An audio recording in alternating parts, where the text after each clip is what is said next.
Mi empresa es Salsas Sierra Nevada. He estado fabricando salsas picantes desde 93 en el centro de California. Ahora en España desde 2014.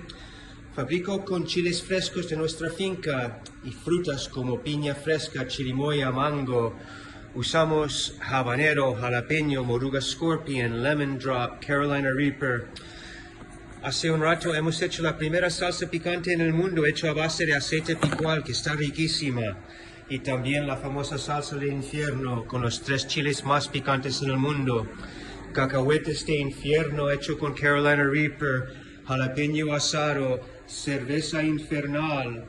Hacemos un poco de todo. Aquí ves el almacén, muy descolocado, con todos los purés. Aquí vamos al cuarto frío, donde tenemos la cosecha de la semana pasada. Habaneros, lemon drop, brain strain, moruga scorpion, Carolina Reaper. Trabajamos con otros fabricantes para traerte quesos con Carolina Reaper.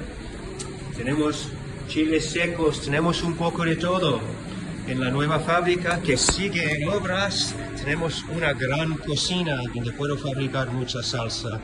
Ahora estoy terminando la salsa brava más picante en España para los picones de Madrid, pronto disponible en las tiendas y increíble. Muchísimas gracias and we'll see you in hell.